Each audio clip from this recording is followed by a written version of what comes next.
بسم اللہ الرحمن الرحیم۔ السلام علیکم ورحمۃ اللہ وبرکاتہ۔ خالد بن ولید رضی اللہ عنہ اس دھوکے کو تو نہ سمجھ سکے، لیکن انہوں نے ہر لمحہ اس طرح روکا کہ مرکزیت اور جمعیت کو درہم برہم نہ ہونے دیا۔ رومیوں نے پیچھے ہٹ کر مسلمان سالاروں کو موقع دیا کہ وہ جوابی حملہ کریں، لیکن خالد بن ولید رضی اللہ عنہ نے اپنے دستوں کو دفاع میں ہی رکھا۔ اس سے ان کا مقصد یہ تھا کہ رومیوں کی نفری اور نفری کی جسمانی طاقت زائل ہوتی رہے۔ خالد بن ولید رضی اللہ عنہ نے اپنے پہلوؤں کی طرف توجہ نہ دی۔ انہوں نے سالاروں کو بتایا رکھا تھا کہ کمک کی امید نہ رکھیں۔ سالاروں کو بھی اپنی بے مائگی کا احساس تھا، اور یہ احساس اسلامی لشکر کے ہر ایک فرد کو تھا کہ صورتحال کتنی ہی خراب ہو جائے، مدد صرف اللہ کی طرف سے آئے گی۔ رومیوں کے اصل حملے تو مسلمانوں کے پہلوؤں پر ہو رہے تھے، جو ماہان کے پلان کے عین مطابق تھے۔ دائیں پہلو پر یوں ہوا کہ رومیوں نے وہاں بڑا تیز حملہ کیا۔ اس پہلو کی کمان عمرو بن عاص رضی اللہ عنہ کے پاس تھی۔ مجاہدین نے یہ حملہ نہ صرف روک لیا بلکہ دشمن کو پسپا کر دیا۔ دشمن نے یہ حملہ کرنے والے دستوں کو پیچھے کر کے دوسرا تازہ دم دستوں سے حملہ کیا۔ یہ پہلے حملے سے زیادہ شدید تھا۔ مسلمانوں نے اس کا بھی مقابلہ کیا، لیکن ان کے جسم شل ہو گئے۔ انہوں نے رومیوں کو اس سے کہیں زیادہ نقصان پہنچایا جتنا رومیوں نے انہیں پہنچایا تھا، اور انہوں نے اس حملے کا دم خم توڑ دیا۔ رومی بری طرح ناکام ہو کر پیچھے ہٹ گئے، لیکن مسلمانوں کی جسمانی حالت ایسی ابتر ہو گئی کہ وہ مزید لڑنے کے قابل نہ رہے۔ رومیوں نے تیسرا حملہ تازہ دم دستوں سے کیا۔ اب کے حملہ آوروں کی نفری بھی زیادہ تھی۔ مسلمانوں نے جذبے کے زور پر حملہ روکنے کی کوشش کی تھی، مگر جسم ہی ساتھ نہ دے تو جذبہ ایک حد تک ہی کام آ سکتا ہے۔ وہ حد ختم ہو چکی تھی۔ مسلمانوں کے پاؤں اکھڑ گئے، ان کی ترتیب اور تنظیم ٹوٹ گئی۔ بیشتر اس طرح پسپا ہوئے کہ خیمہ گاہ تک جا پہنچے، اور جنہوں نے پسپائی کو قبول نہ کیا وہ درمیانی دستوں یعنی قلب کی طرف جانے لگے۔ سالار عمرو بن عاص بھاگنے والوں میں سے نہیں تھے۔ ان کے پاس محفوظہ میں 2000 سوار تھے جو وہاں موجود رہے۔ عمرو بن عاص رضی اللہ عنہ نے ان 2000 سواروں سے رومیوں پر حملہ کر دیا۔ اس کی قیادت عمرو بن عاص رضی اللہ عنہ نے خود کی۔ سواروں نے حملہ بہت تیز اور سخت کیا اور رومیوں کو پیچھے ہٹا دیا، لیکن رومیوں نے تازہ دم دستے آگے لا کر ان 2000 مسلمان سواروں کا حملہ ناکام کر دیا، اور اتنا دباؤ ڈالا کہ مسلمان سوار منہ موڑ گئے۔ وہ تو جیسے بڑے ہی تیز و تند سیلاب کے بھنور میں پھنس گئے تھے۔ یہ بھی ان کی بہادری تھی کہ وہ لڑائی میں سے زندہ نکل آئے اور خیمہ گاہ کی طرف چلے گئے۔ دشمن کو پیٹ دکھانے والوں پر اللہ کی لعنت۔ یہ مسلمان عورتوں کی آوازیں تھیں جو خیموں کے ڈنڈے ہاتھ میں لیے کھڑی تھیں۔ عورتوں نے بھاگ آنے والے مسلمانوں پر لعن طعن اور طنز کے تیر برسائے، اور بعض کو عورتوں نے ڈنڈے بھی مارے۔ خدا کی قسم، مسلمان خاوند اتنے بے غیرت نہیں ہو سکتے۔ یہ بیویوں کی آوازیں تھیں۔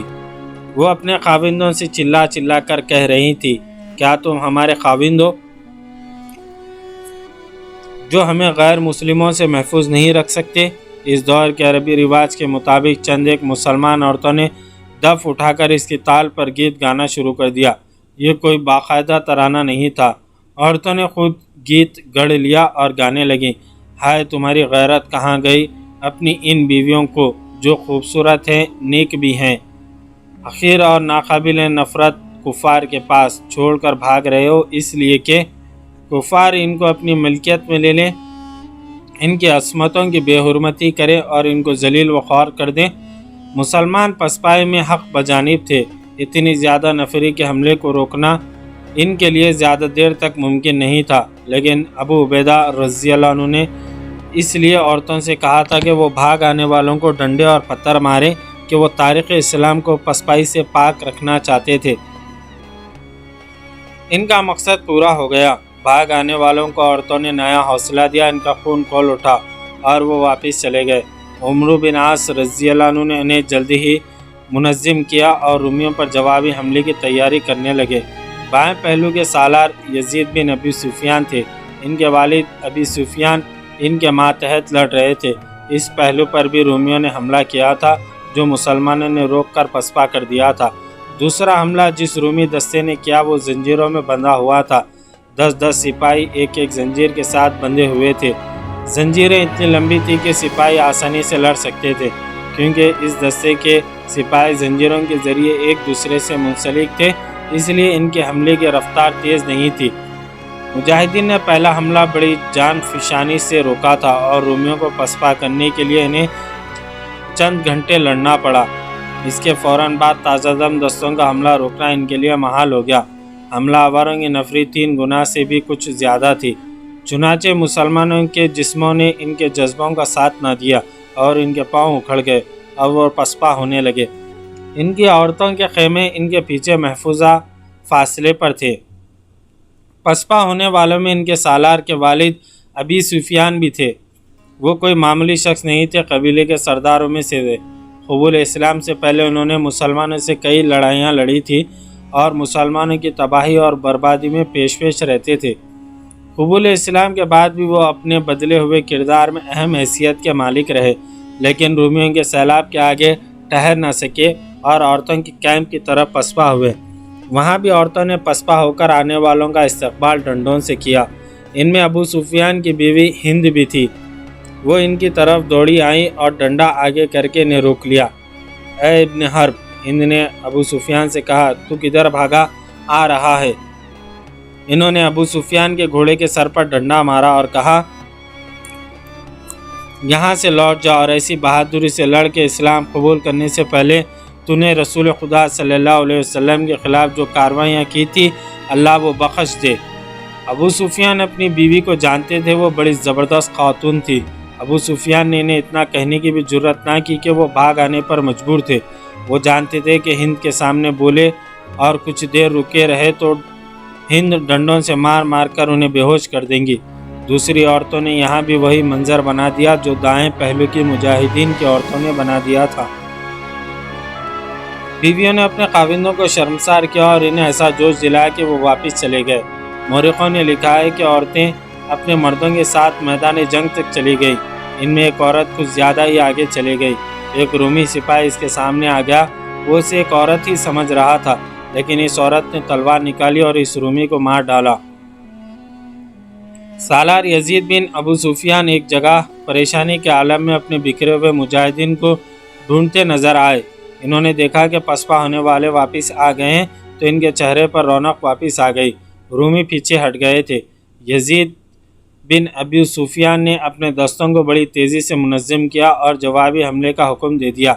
ہند نے بہت ہی بلند آواز میں وہی گیت گانا شروع کر دیا جو انہوں نے احد کی جنگ میں اپنے قبیلے کو گرمانے کے لیے گایا تھا۔ اس وقت ہند مسلمان نہیں تھی۔ اس گیت کا لب لباب یہ تھا کہ ہم تمہارے لیے راحت اور لطف کا ذریعہ بنتی ہیں۔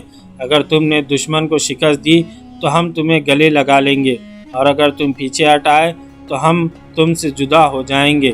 جنگ یرموک میں بھی ہند نے وہی گیت گایا۔ خالد بن ولید رضی اللہ عنہ کی نظر پورے محاذ پر تھی۔ انہیں معلوم تھا کہ دائیں اور بائیں پہلو پر کیا ہو رہا ہے۔ انہیں احساس تھا کہ پہلوؤں کو مدد کی ضرورت ہے، لیکن خالد بن ولید رضی اللہ عنہ نے مدد کو انتہائی مخدوش صورتحال میں استعمال کرنے کی سوچ رکھی تھی۔ انہیں خبر مل گئی تھی کہ دایاں پہلو پسپا ہو گیا اور بایاں پہلو بھی بکھر کر پیچھے ہٹ گیا ہے۔ خالد بن ولید رضی اللہ عنہ نے دونوں پہلوؤں کے سالاروں کو پیغام بھیجا تھا کہ وہ جوابی حملہ کرے، نفری کتنی تھوڑی کیوں نہ ہو۔ آخر انہیں اطلاع ملی کہ دائیں پہلو کے سالار نے جوابی حملہ کر دیا ہے۔ خالد بن ولید رضی اللہ عنہ نے محفوظہ کے سوار دستے کے ساتھ متحرک سوار دستے کے کچھ حصے کو اس حکم کے ساتھ ادھر بھیج دیا کہ وہ دائیں پہلو پر رومیوں پر دوسری طرف سے حملہ کریں۔ اس وقت دائیں پہلو سے عمر بن عاص رضی اللہ عنہ نے جوابی حملہ کیا تھا۔ یہ تھکے ہوئے مجاہدین کا حملہ تھا جو نئے جوش اور ولولے سے کیا گیا تھا، لیکن نفری بہت کم تھی، پھر بھی حملہ کر دیا گیا تھا۔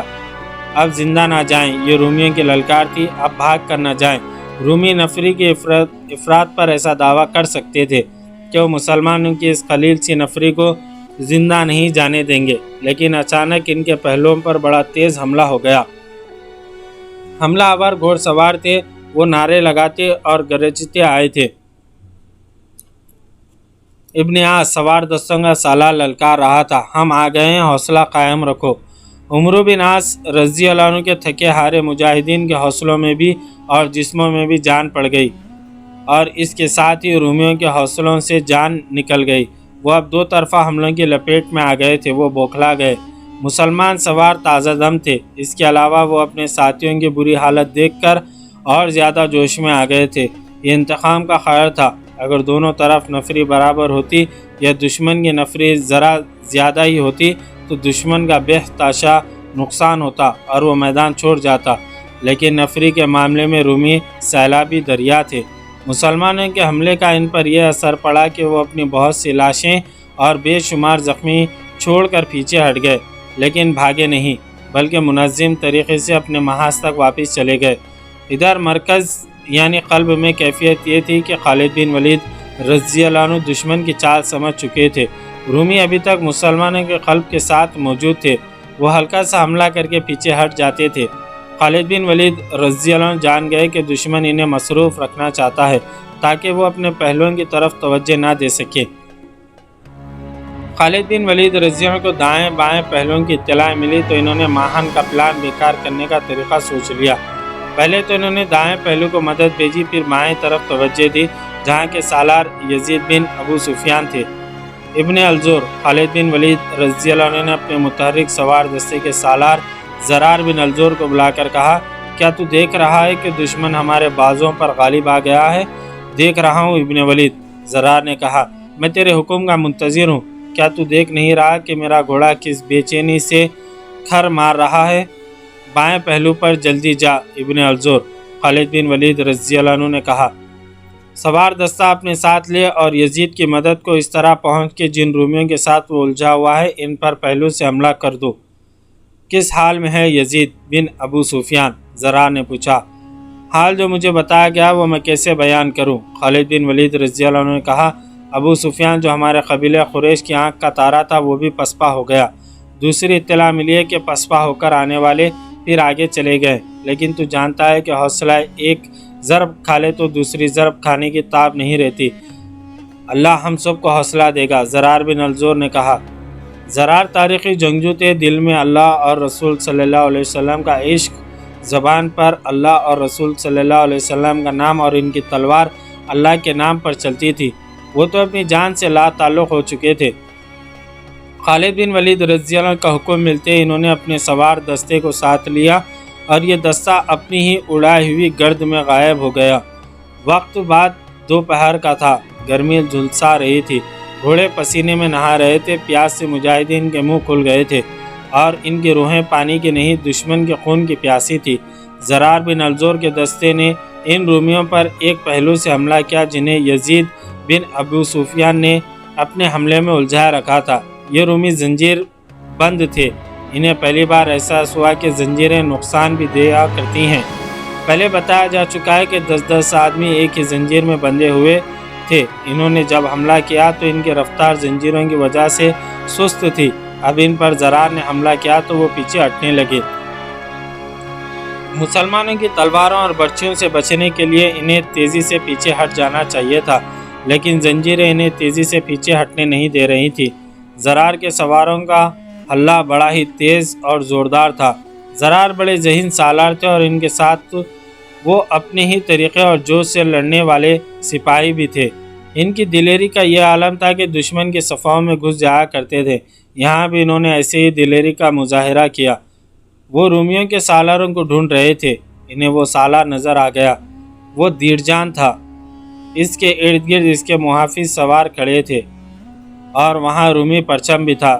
زرار اگر اسے للکارتے تو پہلے انہیں اس کے محافظوں کا مقابلہ کرنا پڑتا، جو اکیلے آدمی کے بس میں نہیں تھا۔ زرار محافظوں کو نظر انداز کر کے ان کے حصار میں چلے گئے اور تلوار کا ایسا وار کیا کہ دیرجان کی گردن تقریباً آدھی کٹ گئی۔ بیشتر اس کے کہ دیرجان کے محافظ زرار کو گھیرے میں لیتے زرار وہاں سے غائب ہو گئے۔ محافظوں میں ہڑبونگ مچ گئی، ان کا سالار گھوڑے سے لڑک گیا۔ 2 محافظوں نے اسے تھام لیا اور گھوڑے سے گرنے نہ دیا، لیکن اس کی زندگی ختم ہو چکی تھی۔ اسے اب مرنا تھا۔ وہ ذبح ہونے والے بکرے کی طرح تڑپ رہا تھا۔ اسے پیچھے لے جانے لگے تو وہ دم توڑ گیا۔ ادھر زرار ایک قہر کی طرح رومیوں پر برس رہے تھے۔ ادھر خالد بن ولید رضی اللہ عنہ نے اسی پہلو کے اس مقام پر حملہ کر دیا جہاں رومیوں کا سالار گری تھا۔ زرار اور خالد بن ولید رضی اللہ عنہ کے حملوں نے رومیوں کا زور توڑ دیا۔ زیادہ نقصان ان رومی سپاہیوں کا ہوا جو زنجیروں سے ایک دوسرے کے ساتھ بندھے ہوئے تھے۔ وہ تیزی سے پیچھے نہیں ہٹ سکتے تھے۔ اس جوابی حملے کا اثر یہ ہوا کہ رومی پیچھے ہٹ گئے، لیکن یہ پسپائی نہیں تھی، وہ محاذ یا خیمہ گاہ تک چلے گئے۔ ان کا نقصان بہت ہوا، لیکن ان کے پاس نفری کی کمی نہیں تھی۔ مسلمان فوج پر یہ اثر ہوا کہ ان کا حوصلہ اور جذبہ بحال ہو گیا، اور ان میں یہ احساس پیدا ہو گیا کہ اتنے بڑے لشکر کو پیچھے ہٹایا جا سکتا ہے تو اسے شکست بھی دی جا سکتی ہے۔ اس روز مزید لڑائی نہیں ہو سکتی تھی کیونکہ سورج غروب ہو رہا تھا۔ وہ رات بیداری کی رات تھی۔ مسلمان عورتیں آگے جا کر لڑنے کے لیے بےتاب ہوئی جا رہی تھیں، لیکن ان کے لیے دوسرا کام بھی تھا، جن میں فوج کے لیے پانی فراہم کرنا اور کھانا پکانا تھا، اور اس سے بھی زیادہ اہم کام زخمیوں کی مرہم پٹی تھی۔ عورتیں زخمیوں کے زخم صاف کرتی اور ان پر پٹیاں باندھتی تھیں۔ ان کے انداز میں جو خلوص اور جو اپنائیت تھی، اس سے زخمیوں کے حوصلے اور زیادہ مضبوط ہو گئے۔ ان میں جو اگلے روز لڑنے کے قابل نہیں تھے، وہ بھی لڑنے کو تیار ہو گئے۔ مجاہدین رات کو اپنے ساتھیوں کی لاشیں ڈھونڈتے اور پیچھے لاتے رہے۔ کچھ زخمی بے ہوش پڑے تھے، انہیں بھی انہوں نے ڈھونڈ کر اٹھایا اور پیچھے لے آئے۔ ادھر ماہان نے اپنے سالاروں کو اپنے سامنے بٹھائے رکھا۔ میں شہنشاہ ارقل کو کیا جواب دوں گا؟ وہ سخت برہم تھا۔ تم ہی بتاؤ کہ میں شہنشاہ کو کیا بتاؤں کہ ان چند ہزار مسلمانوں کو ہم اپنے گھوڑوں کے قدموں تلے کچل نہیں سکے؟ کوئی سالار اسے تسلی بخش جواب نہ دے سکا۔ ہمارا ایک سالار بھی مارا گیا ہے، ماہان نے کہا۔ کیا تم نے ان کے کسی سالار کو قتل کیا ہے؟ اس کے تمام سالار خاموش رہے۔ خورین، اس نے اپنے ایک سالار خورین سے کہا، تم سالار دیرجان کے دستے لے لو اور سوچ لو کہ پسپا ہونا ہے تو زندہ میرے سامنے نہ آنا، آگے ہی کہیں مارے جانا۔ اس نے تمام سالاروں سے کہا، کل کے سورج کے ساتھ مسلمانوں کا سورج بھی غروب ہو جائے ہمیشہ کے لیے۔ ماہان نے مسلمانوں کو اگلے روز ختم کر دینے کا نیا پلان بنایا اور سالاروں کو سمجھایا۔ اپنے مرے ہوئے سالار دیرجان کی جگہ اس نے خورین کو اس کے دستوں کا سالار مقرر کیا۔ مسلمان سالاروں نے بھی رات جاگتے گزاری، زخمیوں کی عیادت کی اور مجاہدین کا حوصلہ بڑھایا۔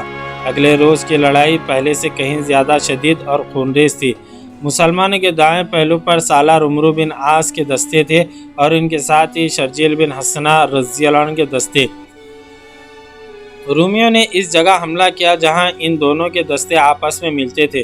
دونوں سالاروں نے مل کر رومیوں کا یہ حملہ بے جگری سے لڑا پسپا کر دیا۔ رومیوں نے اپنا پہلا والا طریقہ اختیار کیا، انہوں نے دوسرا حملہ تازہ دم دستوں سے کیا۔ اس طرح وہ بار بار تازہ دم دستے آگے لاتے رہے اور مسلمان ہر حملہ روکتے رہے۔ انہوں نے اپنی تنظیم اور ترتیب برقرار رکھی، مگر جسمانی طاقت جواب دینے لگی۔ رومیوں کی کوشش یہی تھی کہ مسلمانوں کو اتنا تھکا دیا جائے کہ حملہ روکنے کے قابل نہ رہیں۔ دوپہر کے وقت جب گرمی انتہا پر پہنچ گئی تو رومیوں نے زیادہ نفری سے بڑا ہی سخت حملہ کیا۔ اس کے آگے پوری کوشش کے باوجود مسلمان جم نہ سکے۔ عمرو بن عاص رضی اللہ عنہ کے پورے کا پورا اور شرجیل بن حسنہ رضی اللہ عنہ کا تقریباً نصف دستہ پسپا ہو گیا۔ اس روز بھی ایسے ہی ہوا جیسے گزشتہ روز ہوا تھا۔ بھاگنے والوں کو عورتوں نے روک لیا، انہیں ڈنڈے بھی دکھائے، تانے بھی دیے، غیرت کو بھی جوش دلایا اور ان کا حوصلہ بھی بڑھایا۔ کسی مورخ نے ایک تحریر لکھی ہے کہ ایک مجاہد بھاگ کر پیچھے آیا اور عورتوں کے قریب آ کر گر پڑا۔ اس کی سانسیں پھولی ہوئی تھی، منہ کھل گیا تھا۔ ایک عورت دوڑتی اس تک پہنچی اور اس کے پاس بیٹھ گئی۔ کیا تو زخمی ہے؟ عورت نے پوچھا۔ وہ بول نہیں سکتا تھا۔ اس نے سر ہلا کر بتایا کہ وہ زخمی نہیں۔ پھر تو بھاگ کیوں آیا ہے؟ عورت نے پوچھا۔ کیا تیرے پاس تلوار نہیں تھی؟ مجاہدین نیام سے تلوار نکالی جس پر نوک سے دستے تک خون جمع ہوا تھا۔ کیا تیرے پاس دل نہ تھا جو تو بھاگ آیا ہے؟ عورت نے پوچھا۔ مجاہدین نے اکھڑی ہوئی سانس کو سنبھالنے کی کوشش کی مگر ناکام رہا اور بول نہ سکا۔ کیا تیری بیوی یہاں ہے؟ اس نے نفی میں سر ہلایا۔ بہن؟ عورت نے پوچھا۔ ماں؟ کوئی نہیں۔ اس نے بڑی مشکل سے کہا، کیا یہ عورتیں تمہاری مائیں اور بہنیں نہیں؟ عورت نے کہا، کیا تو برداشت کر لے گا کہ انہیں کفار اٹھا کر لے جائیں؟ نہیں۔ مجاہد نے جاندار آواز میں کہا، کیا تو اللہ کی راہ میں اپنی جان قربان نہیں کرے گا؟ ضرور کروں گا، اس نے جواب دیا۔ پھر یہاں کیوں آ گرا ہے؟ عورت نے کہا، تھک کر چور ہو گیا ہوں۔ مجاہد نے کہا، لے میرا ہاتھ پکڑ۔ عورت نے کہا، میں تجھے اٹھاتی ہوں۔ نہیں اٹھنا تو تلوار مجھے دے دے، تیری جگہ تیری بہن لڑے گی۔ مجاہد اٹھ کھڑا ہوا اور میدان جنگ کی طرف چل پڑا۔ بھائی، عورت نے کہا، اللہ تجھے فاتح واپس لائے۔ مسلمانوں کی پسپائی بزدلی نہیں تھی، وہ تو ہمت سے بڑھ کر لڑ رہے تھے۔ ان کا اتنے بڑے لشکر سے لڑ جانا یہ ایک کارنامہ تھا۔ جہاں تک رومیوں کو شکست دینے کا تعلق تھا، یہ ارادہ ناکام سی خواہش بنتا جا رہا تھا۔ مسلمانوں کا بار بار پسپا ہو جانا کوئی اچھا شگون نہ تھا۔ لیکن خالد بن ولید رضی اللہ عنہ شکست کو قبول کرنے والے سالار نہیں تھے۔ باقی تمام سالار بھی عزم کے پکے تھے۔ سالار اپنے ان مجاہدین کو جو پیچھے آ گئے تھے اکٹھا کر کے منظم کر رہے تھے۔ خالد بن ولید رضی اللہ عنہ بھی پریشانی کے عالم میں بھاگ دوڑ کر رہے تھے اور قاصدوں کو 11 میل لمبے محاذ پر مختلف سالاروں کا احکام پہنچانے کے لیے دوڑا رہے تھے۔ ایک خاتون ان کا راستہ روک کر کھڑی ہو گئی۔ ابن ولید، خالد بن ولید رضی اللہ عنہ نے خاتون نے خالد بن ولید رضی اللہ عنہ سے کہا، خدا کی قسم، عرب نے تجھ سے بڑھ کر کوئی دلیر اور دانشمند آدمی پیدا نہیں کیا۔ کیا تو میری ایک بات پر غور نہیں کرے گا؟ سالار آگے آگے ہو تو سپاہی اس کے پیچھے جان لڑا دیتے ہیں۔ سالار شکست کھانے پر اتر آئے تو اس کے سپاہی بہت جلد شکست کھا جاتے ہیں۔ میری بہن، خالد بن ولید رضی اللہ عنہ نے کہا، ہمارے لیے تیرے کانوں میں یہ آواز نہیں پڑے گی کہ اسلام کے سالار رومیوں سے شکست کھا گئے ہیں۔ اس خاتون نے کوئی ایسا مشورہ نہیں دیا تھا جو خالد بن ولید رضی اللہ عنہ کے لیے نیا ہوتا۔ وہ تو اپنی فوج کے آگے رہنے والے سپہ سالار تھے، لیکن اس خاتون کے جذبے سے خالد بن ولید رضی اللہ عنہ متاثر ہوئے۔ خواتین کا جذبہ تو ہر لڑائی میں ایسا ہی ہوتا تھا، لیکن یرموک کی جنگ میں عورتوں کے جذبے کی کیفیت کچھ اور ہی تھی۔ وہ مردوں کے دوش بدوش لڑنے کے لیے بےتاب تھی۔ یہ حقیقت ہے کہ خواتین نے مجاہدین کے جسموں اور جذبوں میں نئی روح پھونک دی تھی۔ اس کے فوراً بعد خالد بن ولید رضی اللہ عنہ نے وہ سوار دستہ ساتھ لیا جو انہوں نے خاص مقصد کے لیے تیار کیا اور اسے گھوم پھر کر لڑنے کی ٹریننگ دی تھی۔ انہوں نے رومیوں کے ایک حصے پر جس کا سالار قناطیر تھا حملہ کر دیا۔ انہوں نے حملہ دائیں پہلو پر کیا تھا۔ خالد بن ولید رضی اللہ عنہ کے حکم کے مطابق سالار عمرو بن عاص رضی اللہ عنہ نے اسی حصے کے بائیں پہلو پر حملہ کیا اور ان کے ساتھی سالار شرجیل بن حسنہ رضی اللہ عنہ بھی اپنے دستوں کے ساتھ تھے۔ یہ دستے پیادہ تھے۔ رومیوں نے بڑی بے جگری سے یہ دو طرفہ حملہ روکا۔ وہ اگلے دستوں کو پیچھے کر کے تازہ دم دستے آگے لاتے تھے۔ تھکے ماندے مسلمانوں نے جیسے قسم کھا لی تھی کہ پیچھے نہیں ہٹیں گے۔ اس لڑائی میں مسلمانوں نے جانوں کی بے دریغ قربانی دی۔ شہید ہونے والوں کی تعداد کئی سو ہو گئی تھی۔ وہ رومیوں کو شکست تو نہ دے سکے، صرف یہ کامیابی حاصل کی کہ رومیوں کو ان کے محاذ تک پسپا کر دیا، اور اس کے ساتھ ہی اس دن کا سورج میدان جنگ کے خاک و خون میں ڈوب گیا۔ اس روز کی جنگ پہلے سے زیادہ شدید اور خونریز تھی۔ یہ پہلی جنگ تھی جس میں مسلمان صرف ایک دن میں سینکڑوں کے حساب سے شہید ہوئے اور زخمیوں کا تو کوئی حساب ہی نہ تھا۔ تاریخ میں صحیح اعداد و شمار نہیں ملتے۔ رومیوں کا جانی نقصان مسلمانوں کی نسبت بہت زیادہ تھا۔ لڑنے کے جذبے اور حوصلے کی کیفیت یہ تھی کہ مسلمانوں میں خود اعتمادی بحال ہو گئی، حالانکہ ان کی تعداد خاصی کم ہو گئی تھی اور انہیں کمک ملنے کی توقع بھی نہیں تھی۔ ان کا حوصلہ اس کامیابی سے قائم ہو گیا تھا کہ وہ پسپا نہیں ہوئے تھے، بلکہ انہوں نے رومیوں کو پسپا کر دیا تھا۔ رومیوں میں مایوسی پیدا ہو گئی تھی، کیونکہ انہیں توقع تھی کہ اتنے بڑے لشکر سے تو پہلے دن ہی مسلمانوں کو تہ تہ کر کے خالد بن ولید رضی اللہ عنہ کو زندہ پکڑ لیں گے۔ لیکن تیسرا دن گزر گیا۔ مسلمان پیچھے ہٹتے اور پھر حملہ کر دیتے تھے، ہار مانتے ہی نہیں تھے۔ رومیوں کے سالار اعلیٰ کی ذہنی حالت تو بہت ہی بری تھی۔ اس نے آج رات پھر سالاروں کو بلایا اور ان پر برس پڑا اور ان سے پوچھتا تھا کہ کیا وجہ ہے کہ وہ مسلمانوں کو ابھی تک شکست نہیں دے سکے۔ سالاروں نے اپنا اپنا جواز بیان کیا، لیکن ماہن کا غصہ اور تیز ہو گیا۔ آخر رومی سالاروں نے حلف اٹھایا کہ وہ اگلے روز مسلمانوں کو شکست دے کر پیچھے آئیں گے۔ گزشتہ رات کی طرح اس رات بھی خالد بن ولید رضی اللہ عنہ اور ابو عبیدہ رضی اللہ عنہ تمام تر محاذ پر پھرتے رہے۔ خالد بن ولید رضی اللہ عنہ نے حکم دیا کہ جو زخمی چل پھر سکتے ہیں وہ اگلے روز کی لڑائی میں شامل ہوں گے۔ عورتیں زخمیوں کی مرہم پٹی کرتی رہیں۔ رات کے آخری پہر عورتیں اکٹھی ہوئی۔ ابو سفیان کی بیوی ہند اور زرار بن الزور کی بہن خولا نے عورتوں کو بتایا کہ کل کا دن فیصلہ کن ہوگا اور اپنے آدمی کی جسمانی حالت ہم سب دیکھ رہے ہیں۔ ہند نے کہا مجھے اپنی شکست نظر آ رہی ہے اور کمک نہیں آ رہی۔ اب ضرورت یہ ہے کہ تمام عورتیں لڑائی میں شامل ہو جائیں۔ کیا ہمارے مرد ہمیں اپنی صفوں میں شامل ہونے دیں گے؟ ایک عورت نے پوچھا۔ ہم مردوں سے اجازت نہیں لیں گے، ہند نے کہا۔ وہ اجازت نہیں دیں گے۔ کیا تم سب لڑنے کے لیے تیار ہو؟ تمام عورتوں نے جوش و خروش سے کہا کہ وہ کل مردوں سے پوچھے بغیر میدان جنگ میں کود پڑیں گے۔ اگلے روز کے لیے رومیوں نے جنگ کی جو تیاری کی وہ بڑی خوفناک تھی۔ مسلمان خواتین نے ہتھیار نکال لیے، کل انہیں بھی میدان میں اترنا تھا۔ خاک و خون میں ڈوبی ہوئی رات کے بطن سے ایک اور صبح طلوع ہوئی۔ یہ تاریخ اسلام کی ایک بھیانک اور ہولناک جنگ کے چوتھے روز کی صبح تھی۔ مسلمان فجر کی نماز پڑھ چکے تو خالد بن ولید رضی اللہ عنہ اٹھے۔ اے جماعت مومنین، خالد بن ولید رضی اللہ عنہ مجاہدین سے کہا، تم نے دن اللہ کی راہ میں لڑتے اور راتیں اللہ کو یاد کرتے گزاری ہیں۔ اللہ ہمارے حال سے بے خبر نہیں۔ اللہ دیکھ رہا ہے کہ تم لڑنے کے قابل نہیں رہے پھر بھی لڑ رہے ہو۔ اللہ تم سے مایوس نہیں ہوا۔ تم اس کے رحم و کرم سے مایوس نہ ہونا۔ ہم اللہ کے لیے لڑ رہے ہیں۔ آج کے دن حوصلہ قائم رکھنا۔ آج اسلام کی قسمت کا فیصلہ ہوگا۔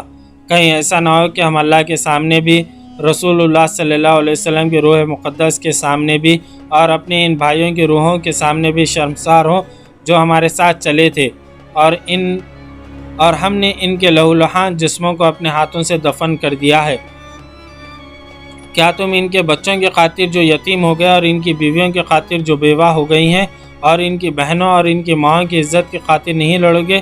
بے شک ابن ولید، مجاہدین کی آوازیں اٹھی، ہم لڑیں گے، شہیدوں کے خون کے قطرے قطرے کا انتقام لیں گے۔ آج کے دن لڑیں گے، کل کے دن اور زندگی کے جتنے دن رہیں گے وہ کفار کے خلاف لڑتے رہیں گے۔ اس طرح مجاہدین نے خالد بن ولید رضی اللہ عنہ کی آواز پر جوش و خروش سے لبیک کہا، لیکن ان کی آوازوں میں وہ جان نہیں تھی جو ہوا کرتی تھی۔ جہاد کا عزم موجود تھا۔ خالد بن ولید رضی اللہ عنہ کا یہ پیغام سارے محاذ تک پہنچایا گیا۔ ہر سالار کی زبان پر یہی الفاظ تھے، آج کے دن حوصلہ نہ ہارنا، آج کے دن۔ ادھر رومی لشکر کے سالاروں کو بھی یہی حکم ملا تھا، آج کے دن مسلمانوں کا خاتمہ کر دو۔ صبح کا اجالا صاف ہوتے ہی رومی دستے نمودار ہوئے۔ ان کا انداز پہلے والا اور پلان بھی پہلے والا تھا۔ انہوں نے مسلمانوں کے دائیں پہلو پر سالار عمرو بن عاص کے دستوں پر حملہ کیا۔ حملہ آور آرمینیا کی فوج تھی جس کا سالار قناطیر تھا۔ عمرو بن عاص رضی اللہ عنہ کے پہلو میں سالار شرجیل بن حسنہ رضی اللہ عنہ کے دستے تھے۔ ان پر آرمینیوں نے حملہ کیا اور ان کی مدد کے لیے عیسائی دستے بھی ساتھ تھے۔ عمرو بن عاص رضی اللہ عنہ کے لیے صورتحال مغطوش ہو گئی۔ انہوں نے بہت دیر مقابلہ کیا لیکن وہ دشمن کے سیلاب کے آگے ٹھہر نہ سکے۔ عمرو بن عاص رضی اللہ عنہ کے مجاہدین نے تنظیم اور ترتیب توڑ دی اور حملہ آوروں پر ٹوٹ پڑے۔ وہ دراصل پسپا ہو رہے تھے لیکن اب وہ پسپائی کو قبول کرنے کے لیے تیار نہیں تھے۔ چونکہ انہوں نے اپنی صفیں توڑ کر انفرادی لڑائی شروع کر دی، عمرو بن عاص رضی اللہ عنہ سالار سے سپاہی بن گئے۔ وہ تو تلوار کے دھنی تھے، اکیلے انہی کی تلوار نے کئی آرمینیوں کو خون میں نہلا دیا۔ ان کے دستے کا ہر فرد اب اپنی لڑائی لڑ رہا تھا۔ انہوں نے دشمن کی بھی ترتیب توڑ دی۔ رومیوں کے اتحاد یہ آرمینی اس قسم کی لڑائی کی تاب نہ لا سکے لیکن وہ پسپا نہیں ہو سکتے تھے۔ اس کی ایک وجہ تھی کہ ان کے پیچھے تازہ دم عیسائی دستے موجود تھے، وہ آرمینیوں کو پیچھے نہیں آنے دیتے تھے۔ دوسری وجہ یہ کہ ان کے سالار پیچھے ہٹنے کا حکم نہیں دیتے تھے، اور تیسری وجہ یہ کہ مسلمان تعداد میں کم ہونے کے باوجود انہیں لڑائی میں سے نکلنے نہیں دے رہے تھے۔ سالار شرجیل بن حسنہ رضی اللہ عنہ کے دستوں کی حالت بھی ٹھیک نہیں تھی، انہیں دشمن نے بہت پیچھے ہٹا دیا تھا۔ مجاہدین بے جگری سے لڑ رہے تھے لیکن دشمن کا دباؤ ان کے لیے ناقابل برداشت ہو گیا تھا۔ خالد بن ولید رضی اللہ عنہ نے یہ صورتحال دیکھی تو انہوں نے یہ چال سوچی کہ عمرو بن عاص اور شرجیل بن حسنہ رضی اللہ عنہ پر حملہ کرنے والے آرمینیوں پر پہلو سے حملہ کیا جائے، لیکن ان کی مدد کو آنے والے دستوں کا راستہ روکنا بھی ضروری تھا۔ انہوں نے قاصد کو بلایا، ابو عبیدہ بن جراح رضی اللہ عنہ اور یزید سے کہو